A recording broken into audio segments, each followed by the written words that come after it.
समय कम है, बातें बहुत ज़्यादा है और अध्यक्ष कर रहे संजीव भगत जी और तमाम और मंच में बैठे हुए सभी सम्मानित जन और विभिन्न जगह से आए हुए सामाजिक अगुवा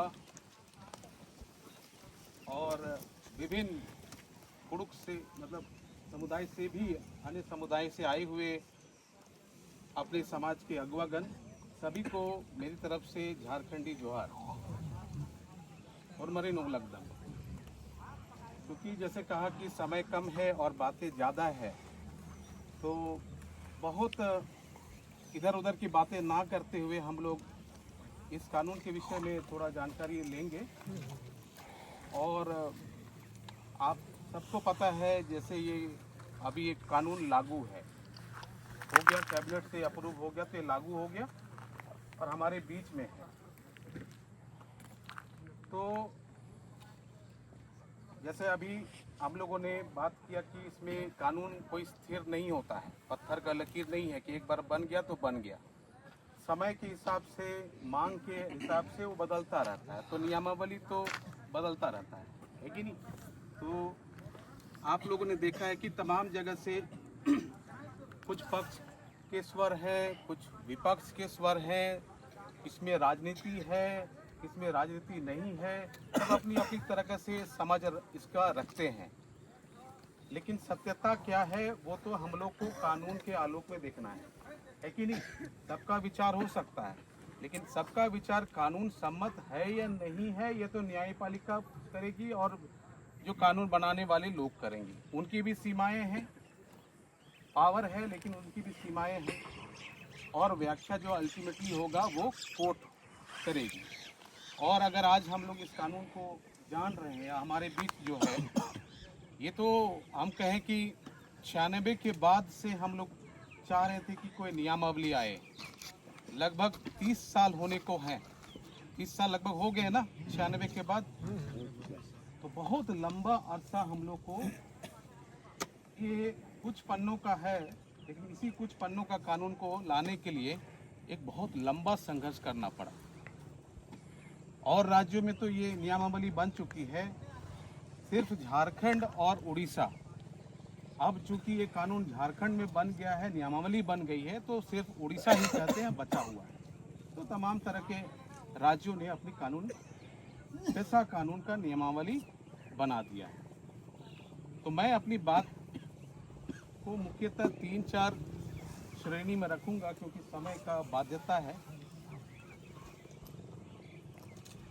तो हम लोग सब जानते हैं, या जो नहीं जानते हैं उन लोगों के लिए थोड़ा मैं बता दूं कि कानून आया तो क्यों, फिर उस कानून आया पेशा कानून, तो उसमें क्या बातें लिखी हुई है और उसके आलोक में हर एक राज्य को भारत के अंदर में जो भी अनुसूचित क्षेत्र हैं, अनुसूचित क्षेत्र की दर्जा रखते हैं 10 राज्य, उनको उस कानून के आलोक में नियमावली बनाना है। और नियमावली बनाने का क्या अर्थ हुआ कि वो जो मूल कानून है उसमें हर एक चीज़ नहीं लिखी होती है। राज्य सरकार अपने अनुसार वहाँ के चीज़ों को देखते हुए नियमावली बनाती है जो मूल कानून के साथ संगत हो, और वह मूल कानून जो है संविधान के संगत हो। सबसे बड़ा कानून तो हमारा संविधान है। 1950 के पहले जब भारतीय संविधान लागू नहीं हुआ था तो हमारी व्यवस्था तो हम चलाते थे, आज भी हम चलाते हैं। लेकिन 1950 के बाद हम हर एक जो वोट देते हैं और जो नहीं भी देते हैं वो भावी नागरिक होंगे, और जो वोट देते हैं वो नागरिक होंगे। यही ना है हमारा, अभी सभी को हम नागरिक मान रहे हैं। तो स्थिति बदली है, संविधान आया है, हम संविधान के आलोक में सारा चीज़ को देखते हैं, पूरा हिंदुस्तान देखता है। क्या हम संविधान के ऊपर हैं? नहीं। तो सबसे पहले हम थोड़ा इसकी पृष्ठभूमि में जाएंगे। जो हमारे लोग हैं जो इसके बारे में नहीं जानते हैं, मैं 2-3 मिनट में इसकी पृष्ठभूमि थोड़ा बता दूं, उसके बाद हम उस कानून पे आएँ और नियमावली में आएँ, उसके अवगुण और गुण पे आएँ और जो चुनौतियां हैं क्या हैं और उन चुनौतियों का निराकरण क्या करेंगे, इस बात को कहकर हम खत्म करेंगे। पहली बात, आप सबको पता है भारतीय संविधान 1950 में लागू हुआ। जब संविधान लागू हुआ उसी के बहुत साल पहले 1874 के आसपास शेड्यूल डिस्ट्रिक्ट एक्ट अंग्रेजों ने बनाया था। वो इसलिए बनाया था क्योंकि आदिवासी क्षेत्रों की समस्याएं, उनकी व्यवस्थाएं और सामान्य क्षेत्रों से भिन्न है। इसको देखते हुए और शासन को बढ़ाने के लिए उन्होंने बोला कि हम इनके साथ कोई विरोध की स्थिति में नहीं आना चाहते हैं, हम इनको इनकी मांग को मानते हुए हम एक अलग प्रांत बनाते हैं इनके लिए। उन्होंने कहा कि शेड्यूल डिस्ट्रिक्ट एक्ट बनाइए। फिर वही शेड्यूल डिस्ट्रिक्ट एक्ट जब आगे बढ़ा, भारत उस वक्त आज़ाद नहीं था, हम गुलाम थे, तो बहुत सारे कमीशन आए, बहुत सारे कानून बने।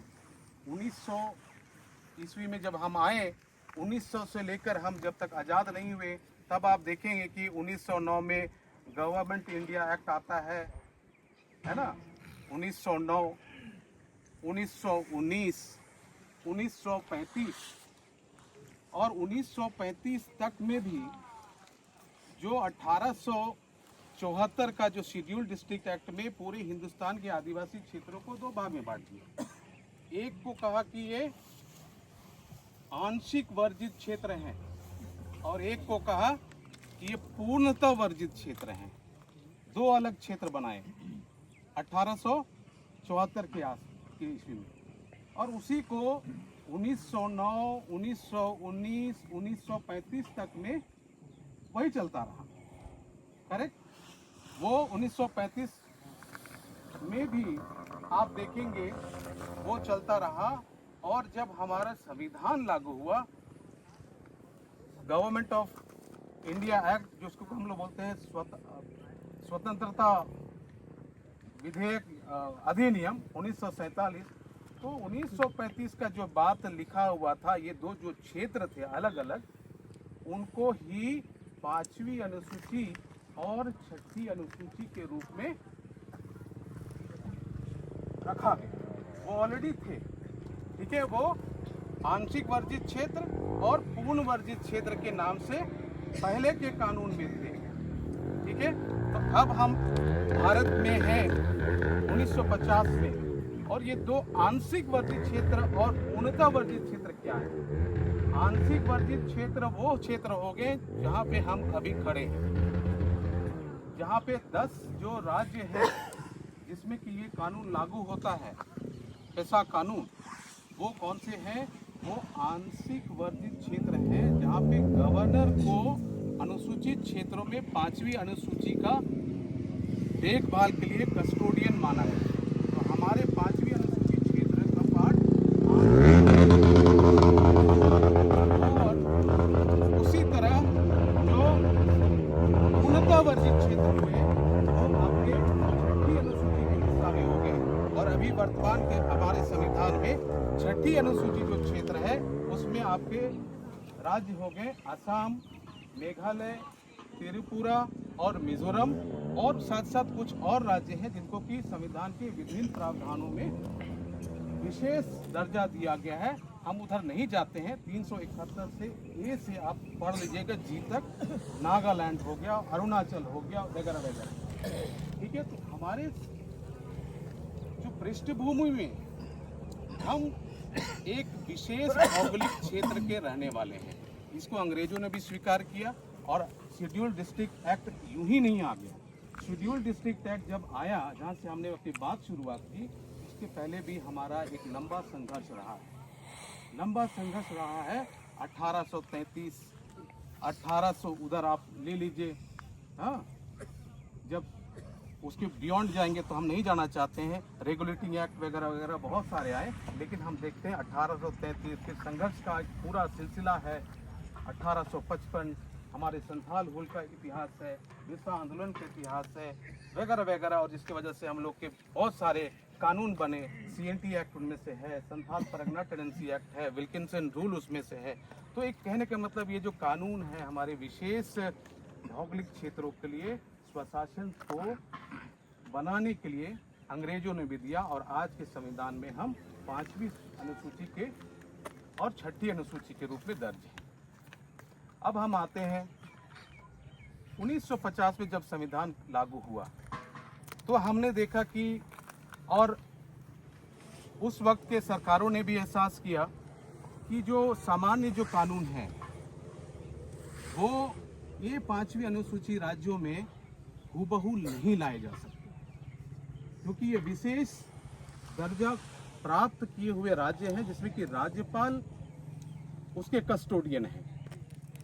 तो जब बात हुई कि भाई पंचायती व्यवस्था पूरे हिंदुस्तान में क्या हो, क्योंकि उस वक्त हम जानते हैं ग्राम सभा गांव में चलती थी और वो तो बाबर अकबर के समय से चलती थी, लेकिन पूरे हिंदुस्तान में जो व्यवस्था होगी गांव को संचालित करने का वो क्या होगी, इसके ऊपर 60 के 70 के 80 के दशक में बहुत सारी कमीशन बने, कमेटी बने, अशोक मेहता कमेटी, बलवंत राय मेहता कमेटी, 11 सिंघवी कमेटी वगैरह वगैरह। तो अंततः बात आई कि पूरे हिंदुस्तान में त्रिस्तरीय व्यवस्था हो, और त्रिस्तरीय व्यवस्था में गांव में पंचायत, प्रखंड स्तर पे आपके प्रखंड, और जिला पे जिला परिषद, यही 3 स्ट्रक्चर का फॉर्मूला पूरे हिंदुस्तान में लाया गया। और इसी त्रिस्तरीय व्यवस्था को पहले राजस्थान ने अंगीकार किया, और वहां से पूरे हिंदुस्तान में 3 टियर स्ट्रक्चर अभी मौजूद है। लेकिन क्योंकि संविधान में बाध्यता थी कि आप जब अनुसूचित क्षेत्रों में आप प्रशासन लेके जाएंगे, पंचायत व्यवस्था लेके जाएंगे, तो ऐसे नहीं लेके जाएंगे, और जगह जो चल रहा है वैसे ही नहीं उसको थोप सकते हैं। आपको जो पंचायत व्यवस्था को अगर लाना है तो अनुसूचित क्षेत्रों के लिए विशेष कानून का प्रावधान संविधान के पार्ट 9 और पार्ट 9A में दिया गया है। हमारे जो ग्रामीण क्षेत्रों के लिए जो बात है, पंचायत के विषय में बात है, वो भाग 9 का हिस्सा है जो हमारे संविधान में वर्णित है। और उस संविधान के आर्टिकल में ये लिखा हुआ है, आर्टिकल 243M4B में ये लिखा हुआ है, पहला कि अनुसूचित क्षेत्र में आप कानून, ये जो सामान्य कानून है वो नहीं लागू होंगे, लेकिन अगर वो कानून लागू करने हैं तो अनुसूचित क्षेत्रों में उसके तीसरा भाग में क्लॉज 3 में लिखा हुआ है, उसके लिए संसद जो है कानून बनाएगी, और संसद कानून बना के पंचायत को एक्सटेंड करेगी कहाँ, अनुसूचित क्षेत्रों में।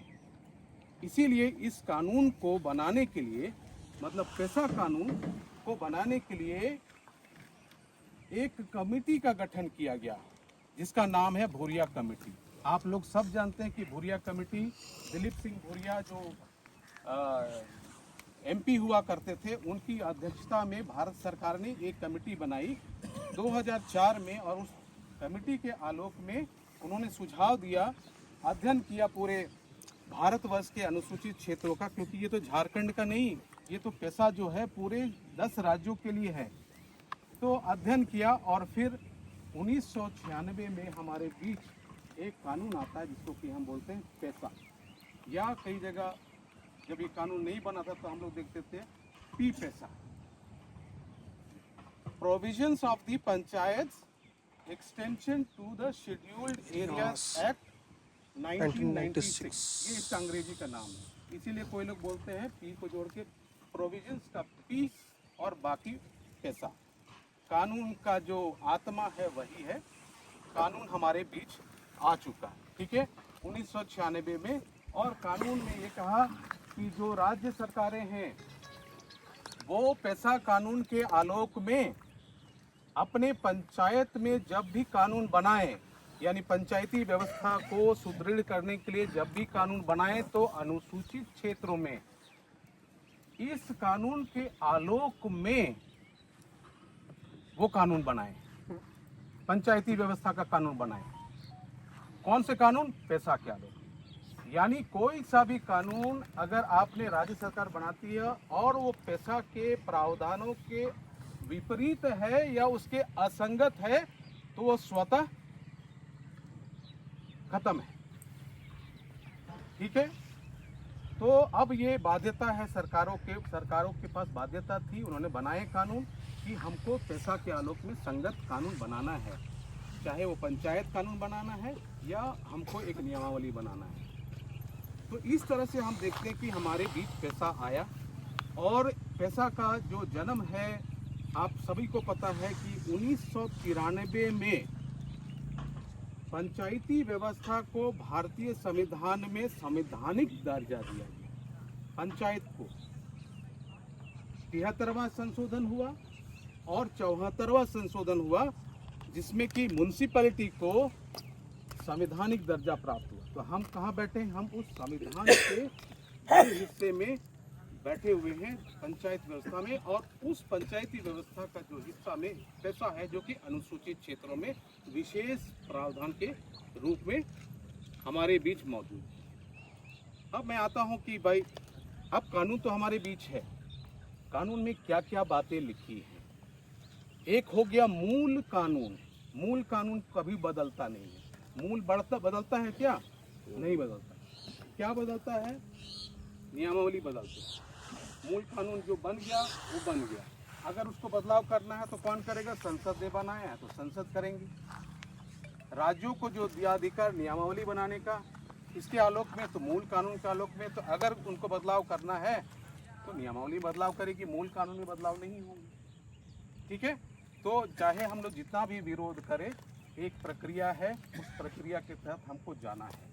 और सिर्फ विरोध केवल विरोध करने के लिए करें तो भाई जो कानून में जो हमको इतने सालों बाद मिला है तो उससे भी हम हाथ धो बैठेंगे और हम दूसरी दिशा की तरफ भटकेंगे। हमको भटकना नहीं है, इतने सालों के बाद मिला है, अच्छी बातें रखी गई कि हमको इसको समझना है। इसमें हमारा पारंपरिक व्यवस्था कहाँ है? क्योंकि हम लोग अनुसूचित क्षेत्र के वासी हैं और इस अनुसूचित क्षेत्र के वासी होने के नाते हमको विशेष प्रावधान है।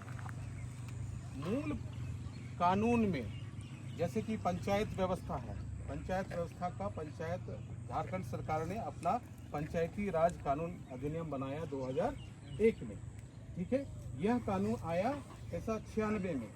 होना क्या था कि 1 साल के बाद इसको नियमावली बनाना था। झारखंड गठन हुआ 2000 में, तब तक कोई नियमावली नहीं रही बिहार सरकार के समय में भी, और ना ही हमारे झारखंड गठन के बाद में कोई नियमावली बनी। मूल कानून तो 97 से लागू था। ठीक है, तो अब ये हमारे बीच आ गया। मूल कानून हमको क्या अधिकार देता है? पैसा जिसके आलोक में हम नियमावली चर्चा कर रहे हैं, करेंगे, वो क्या अधिकार देता है? आज हम पारंपरिक स्वशासन पढ़ा व्यवस्था के अंदर बैठे हुए हैं। इस तरह से और भी व्यवस्थाएं हैं अन्य हमारे आदिवासी समाजों में, वो भी अपनी पारंपरिक व्यवस्था रूढ़ी प्रथा के अभिन्न हिस्सा है। अब हम देखें कि एक है हमारे बीच में जो झारखंड में अनुसूचित क्षेत्र है, एक कुछ जिले जो हैं गैर अनुसूचित क्षेत्र है। आपको सब पता है 12 जिला 12-3-2 का ये है जो नोटिफाइड है कि ये शेड्यूल एरिया। तो ये जो पैसा कानून है इन क्षेत्रों पे लागू है, और इन क्षेत्रों में सबसे पहला अगर हम पंचायती व्यवस्था में देखें तो पहले तो पंचायत व्यवस्था थी। अब हमारे पास कानून आ गया, पैसा कानून आ गया, तो वो क्या कहता है कि ग्राम सभा सर्वोपरि है गांव में, और ये ग्राम सभा दूसरे ग्राम सभा से जो कि अनुसूचित क्षेत्रों में नहीं है, जो गांव उससे भिन्न है। यानी पारंपरिक ग्राम सभा का हम जिक्र कर रहे हैं। यानी पैसा कानून ने कहा कि जो गांव में जो गांव मतलब विलेज होगा, ग्राम होगा, वो परंपरा से जो संचालित हैं वही ग्राम सभा होंगे। ठीक है, और जो ग्राम सभा की जो अध्यक्षता करेंगे वो कौन करेंगे?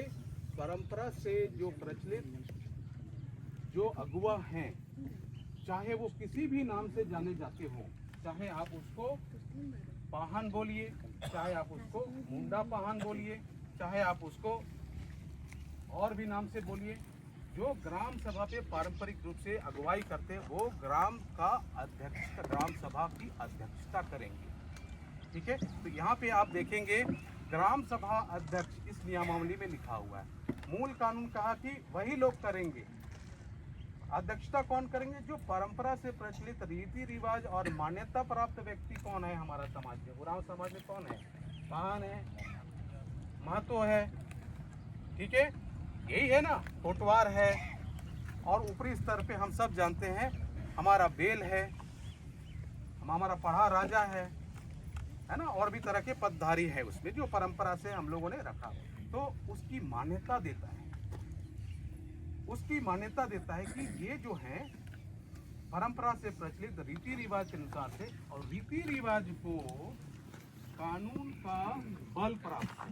कानून नहीं है लेकिन क्या है? कानून का बल प्राप्त है। और इसी को आज हम कहते हैं कि आर्टिकल 13(3) का में हम बहुत जो सुनते हैं वो उसी से आता है कि आपका जो कस्टम है, कस्टम मतलब रूढ़ी या प्रथा, ठीक है, उसको कानूनी वैधता है। लेकिन एक बात याद रखना है, क्योंकि हम लोग कानून के जानकार हैं और कानून पढ़ाते हैं, उसमें रिवाज होना और रिवाजी कानून में बदलना दोनों में फर्क है।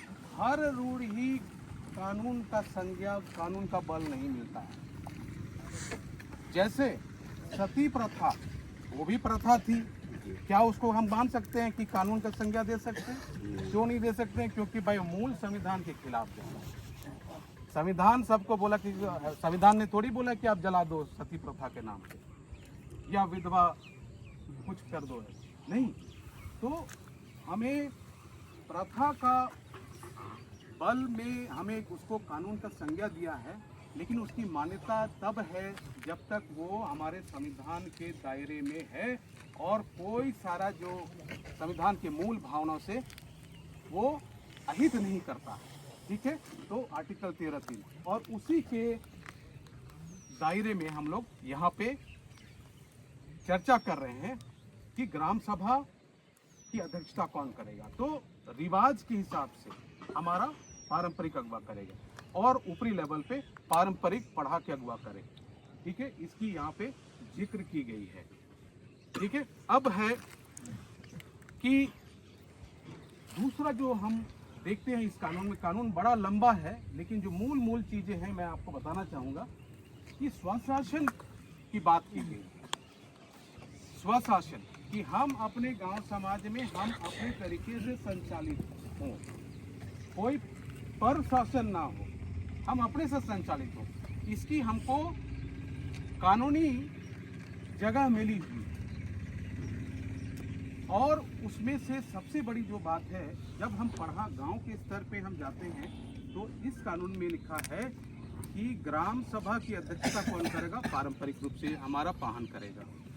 कई हम जानते हैं कि पढ़ा मतलब हमारा पाहन गांव बनाता है और महतो गांव चलाता है। आज अभी कुछ लोग कह रहे थे कि महतो अभी तो नदारद है, लेकिन हमको महतो को भी लेके चलना है, क्योंकि ये लिखित है कि पारंपरिक जो पाहन है वो हमारे धार्मिक अगुवा हो गए, लेकिन हमारे झगड़े फसादों का जो निपटारा जो करना होता है महतो करता है।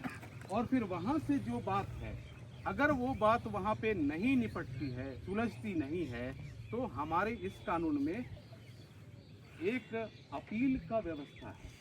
आप सबको पता है कि पहले के ड्राफ्ट में जब हम देखे थे तो वहाँ पे सब डिविजनल ऑफिसर का बात किया गया था कि जब अपील जाएगा ग्राम सभा से तो कहाँ जाएगा?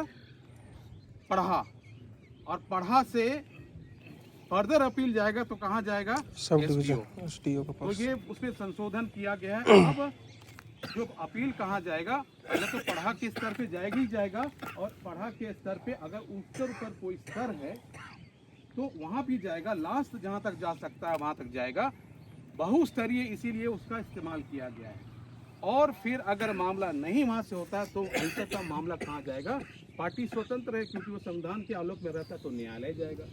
लेकिन अगर वो न्यायालय जाएगा तो फिर न्यायालय को तो हमारे कानून के विषय में पता नहीं है। जैसे हिंदू कानून के बारे में पता है, मुस्लिम कानून के बारे में पता है, ईसाई और बौद्ध के बारे में पता, हमारा आदिवासी तो भाई 750 से भी ज़्यादा है, सबका कानून तो उसको पता नहीं है। तो अंततः मामला कहाँ आएगा? पढ़ा के पास आएगा, ग्राम सभा के पास जाएगा। और इसलिए हमारी जिम्मेवारी है इस कानून में और बढ़ जाती है कि जब मामला हमारे पास वापस आएगा तो फिर भी हमको निर्णय देना है, और मामला जाने के पहले भी हमको ऐसा निर्णय देना है कि भाई ये मामला न्यायालय में जाए ही नहीं। इससे तो हमको समाज का भला ही होगा ना। हम अपने मामलों में हम अपना सरकार चला रहे हैं ना। आज देखिए कोई हिंदू पार्टी में मसला होता है, घर में तो चला जाता है कोर्ट, क्योंकि उनका कानून है। हमारे मामले में क्या कानून है? अलिखित है, अलिखित है ना, मौखिक है, हम उसको निभाते आ रहे हैं। तो इसका भी प्रावधान इस कानून में दिया गया है। हमारे लिए इसमें क्या है, उसमें अलिखित हमारे कानून है, लेकिन हम उसको निभाते आ रहे हैं। और जब तक हम उसको निभाते आ रहे हैं, हम उसे संचालित हो रहे हैं, तो वही उसको क्या दे रहा है? शक्ति दे रहा है। किस चीज़ का शक्ति? कानून का शक्ति दे रहा है। जिस दिन हम उसको निभाना बंद कर दिए, हम मानना बंद कर दिए और एक पीढ़ी गैप हो गया, तो कानून की नज़र में आप उसको नहीं मान रहे हैं। इसलिए हमको अपना कानून, अपना जो विधि, उसको मानना है। उसकी बातों को यहाँ पे दिया गया है। और ख़ासकर आज के बदलते हुए परिवेश में दस्तावेजीकरण बहुत अहम है। हम तो सभी जानते हैं कि हम मौखिक हैं, अलिखित हमारा इतिहास रहा है, हमारे कानून भी अलिखित रहे हैं। कुछ यहाँ वहाँ मिलेंगे, लेकिन सम्मिलित में नहीं मिलेंगे।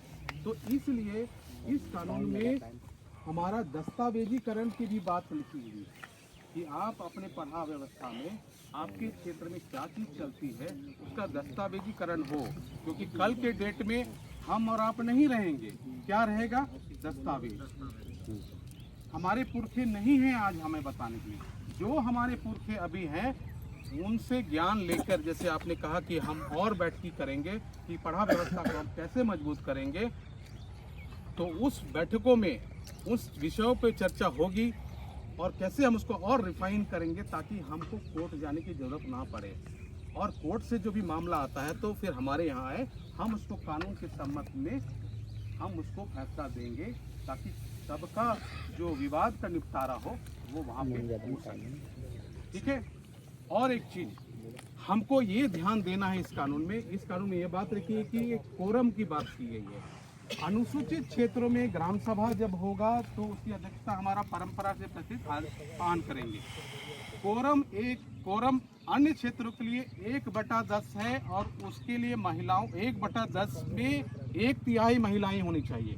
ये गैर अनुसूचित क्षेत्र के लिए। अनुसूचित क्षेत्र में जब आप करेंगे तो कोरम क्या है? 1/3 वोटर लिस्ट में जितने भी हैं, उसके बाद 1/3 महिलाएं अवश्य रूप से होना चाहिए।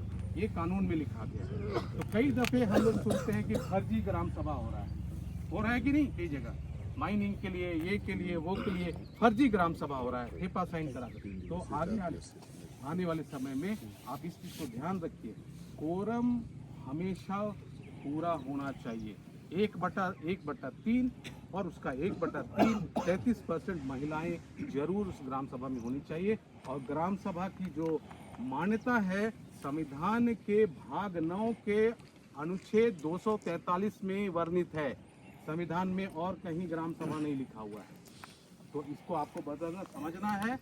आपको जो भी करनी है संविधान के आलोक में कहनी है। और वहाँ पे 243 में लिखा हुआ है कि जो बालिग लोग हैं, जो वोटर लिस्ट में हैं, वो ग्राम सभा के हिस्सा होंगे। लेकिन अनुसूचित क्षेत्र में भी वो लोग होंगे। लेकिन जब वो क्षेत्र अनुसूचित है, चाहे वहाँ गैर अनुसूचित वाले लोग भी रह रहे हैं, लेकिन मान्यता होगी अनुसूचित क्षेत्रों में। इसको आपको बरकरार रखने की जरूरत है।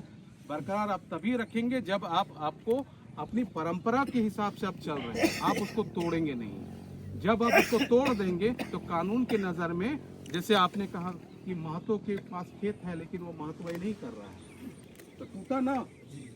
पाहन के पास खेत है तो पाहन ही नहीं कर रहा है, वो कह रहा है मेरा खेत है। भाई वो व्यवस्था का खेत है कि उसका खेत है? आप जब तक पाहन नहीं करेंगे तो पाहन का खेत रहेगा। आप जिस दिन छोड़ दिए तो फिर किस लिए खेत? आपको करने के लिए दिया गया ना, तो एक कंटिन्यूटी होना चाहिए। हम और भी सारी चीज़ें बात करेंगे बाद में कि कैसे हम करेंगे, आज चूँकि समय की बाध्यता है और लोग भी बात रखेंगे, तो हम मूल चीज़ों को बात करेंगे। पहला कोरम और विवादों का निपटारा के लिए एक व्यवस्था बनानी है। ग्राम सभा से अपील जाएगा, जो उस गांव के रहने वाले हैं उनकी क्या पढ़ा है, पहला लेवल।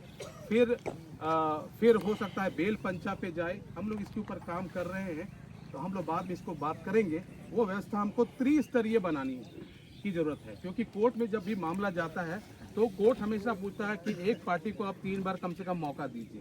पहला मौका ग्राम सभा, दूसरा मौका अपील में गया वो अपना 5 पढ़ा है या जो भी पढ़ा है वहाँ गया, फिर तीसरा व्यवस्था में वो हो सकता है बेल पंचा के पास जाए, और लास्ट मोमेंट में वो तो बिशु सेंद्रा जाता है। आज हम देखते हैं बिशु सेंद्रा में हमारी उपस्थिति बहुत कम है।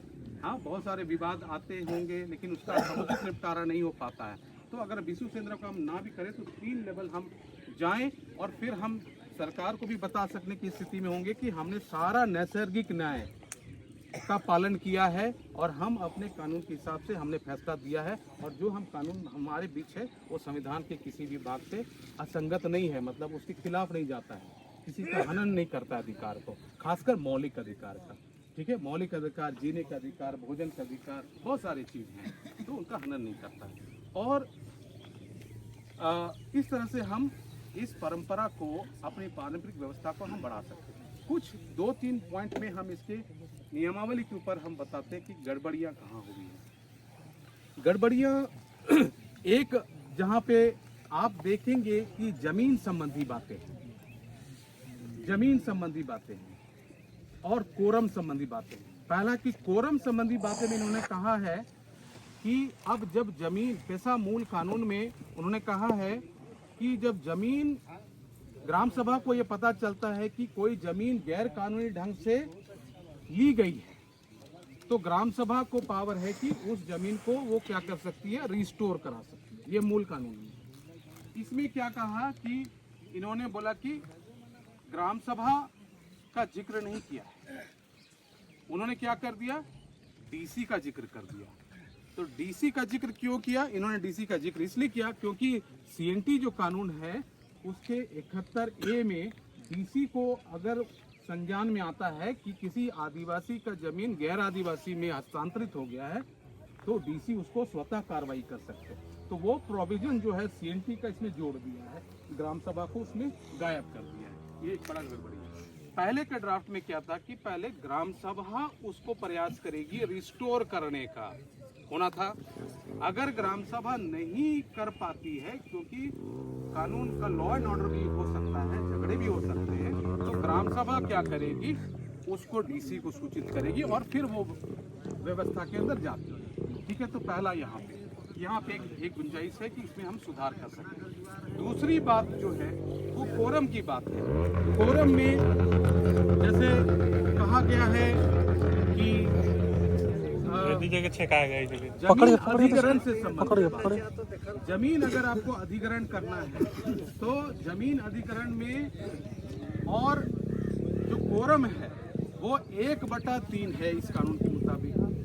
लेकिन आप देखेंगे ग्राम सभा की बैठकी के लिए जो कोरम होती है वो कितना है, 1/3। ठीक है, तो वहाँ पे हालांकि जमीन अधिग्रहण के मामले में कोरम आपको 1/3 दिया है, लेकिन आप मूल कानून में देखेंगे कि वो कोरम जो बैठकी के लिए है, और ये 1/3 जो कानून 1/3 का जो कोरम है वो अनिवार्य है जमीन अधिग्रहण के लिए, और उसका जो तारतम्य जो जुड़ रहा है वो आपके सेंट्रल कानून जो है लारा जिसको हम बोलते हैं, जिसको बोलते हैं लैंड एक्विजिशन और रिहैबिलिटेशन एक्ट, जो 2003 का जो नियमावली है झारखंड सरकार में, उसमें ये रूल 20 में ये बोला है कि 1/3 का जो कोरम होगा वो जमीन अधिग्रहण के लिए मान्य होगा। कहने का मतलब ये गड़बड़ है। और मूल कानून में उन्होंने क्या कहा है कि 70 से 80% रैयत का उसमें सहमति होना चाहिए। तो नियमावली में झारखंड सरकार वहाँ पे उन्होंने फेरबदल किया है और यहाँ पे उन्होंने उसका चर्चा नहीं किया है, लेकिन ये कहा है कि 1/3 बैठकी कोरम अनिवार्य होगी, हर बैठकी में कोरम अनिवार्य होगी। ठीक है, तो यहाँ पे सुधार की गुंजाइश है, क्योंकि मूल कानून कहता है 70 से 80%। डिपेंड करता है किस कैटेगरी के लिए आप जमीन एक्वायर करते हैं। अगर आप प्राइवेट पार्टी के लिए प्राइवेट पब्लिक पार्टनरशिप में जाते हैं तो कोरम है 80% शायद। अगर आप जाते हैं पब्लिक के लिए एक्वायर करते हैं तो कोरम है शायद 70%। ठीक है, ये कानून मूल कानून में है, लैंड एक्विजिशन का है। झारखंड ने रूल में चेंज कर दिया, रूल 20 के हिसाब से बोल दिया 1/3 कोरम जमीन अधिग्रहण के लिए मान्य होगा, तो ये हमारे लिए खतरा है। ठीक है, दूसरी बात कोरम की, हम जो इसमें गैप है वो मैं कहूँगा कि इन्होंने कहा कि भाई आपका जो आम ग्राम सभा जो होता है उसमें कोरम है आपका 1/3। मान लीजिए कुछ मसलों को आप वहाँ पे नहीं फरिया पाते और कोरम का अभाव होता है, तो आप मीटिंग नहीं करते हैं, आप करते हैं कि अगला दिन हम करेंगे, किसी एक दिन निर्धारित करते हैं। लेकिन इस कानून के मुताबिक उन्होंने कहा कि नेक्स्ट मीटिंग आप जब करते हैं तो उसमें कोरम की बाध्यता नहीं होगी। तो बाध्यता क्यों नहीं होगी भाई? जब 33 लोग 1/3 नहीं रहेंगे तो फिर आप अहम मुद्दों को भविष्य में टालकर बिना कोरम के साथ उसको पार कर देंगे। तो यहाँ पे कोरम की बाध्यता हर एक जगह होनी चाहिए। जिस कोरम के अभाव में वो मीटिंग स्थगित हुई, क्या आपको नहीं लगता है कि वो कोरम अगली मीटिंग में पूरा होना चाहिए? क्या लगता है, वो बिना कोरम के पार कर देना चाहिए?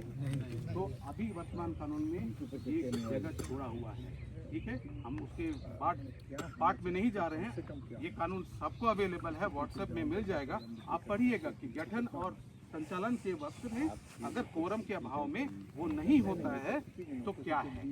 तो हर एक बैठकी में कोरम की अनिवार्यता होनी चाहिए। और सबसे बड़ी बात जो है, उन्होंने कहा कि यह जो मैं थोड़ा पढ़ के बता देता हूँ, टाइमिंग एक लाइन, जो ऐसी स्थगित बैठक के लिए कोरम आवश्यक नहीं होगी, परंतु ऐसी बैठक में किसी नए विषय पर विचार नहीं किया जाएगा। ठीक है, हम नए विषय पे विचार नहीं करेंगे, उसी विषय पे करेंगे, लेकिन कोरम तो होना चाहिए। तब तो वो बोलेगा अरे कोरम का जरूरत नहीं है भाई, इसको पास कर दो। और ठीक है, अभी लोग विरोध कर रहा है ना, नेक्स्ट में इसको टालो और फिर उसको बिना कोरम के निकाल दो। ये एक जगह छोड़ दिया है। जो कि दूसरा है विशिष्ट बैठक करने का। विशिष्ट बैठक करने का जो प्रावधान है मुखिया को दिया है। तो मुखिया हमारे पारंपरिक ग्राम सभा में क्या कर रहे हैं, है ना? पारंपरिक ग्राम सभा की अगुवाई हमारा परंपरा से प्रचलित की बात किया गया, पाहन करेंगे या भी महतो करेंगे और वहाँ चुने हुए प्रतिनिधि नहीं करेंगे। लेकिन जब विशिष्ट ग्राम करेंगे तो मुखिया कैसे आ जाएंगे? तो यहाँ पे इन्होंने गड़बड़ी छोड़ी है। तो विशिष्ट ग्राम सभा का कहीं संविधान में जिक्र नहीं। आपने विशिष्ट ग्राम सभा का क्या आधार बनाया है? ये आधार स्पष्ट नहीं है और इस पे और स्पष्टता होनी चाहिए, है ना, कि विशिष्ट ग्राम सभा हम क्यों करें। विशिष्ट ग्राम सभा है तो विशिष्ट कोरम भी होना चाहिए, विशिष्ट प्रक्रिया होनी चाहिए। ये इसमें नहीं है। तो कुछ बातें हैं जिसमें कि सुधार की गुंजाइश है। इसके अलावा भी बहुत सारी चीज़ें हैं जिसमें कि हम लोग अध्ययन करके सुझाव देंगे। आप भी इसको अध्ययन कीजिए। आज समय अभाव है, इसीलिए हम अपनी बातों को ज़्यादा नहीं बोल रहे हैं और बहुत सारी बातें जो हमारे हक में हैं उसको लेने का प्रयास करें। जो नहीं है, जैसे कहा कि उसे हम मांगे, संविधान के आलोक में उसको मांगे और बेशक इसमें चेंजें होते रहेंगे, बदलाव होते रहेंगे। और हमको लगता है कि एक हम इसको जो हमारी चीज़ें मिली हुई हैं उसको हम अक्षरश उसको पालन करें, क्योंकि जब हम इसको मानेंगे तभी हमारी मान्यता है। कस्टम रिवाज को मानेंगे, उसको हम फॉलो करेंगे तभी उसकी मान्यता है। अगर हम नहीं करेंगे तो मान्यता टूट गई।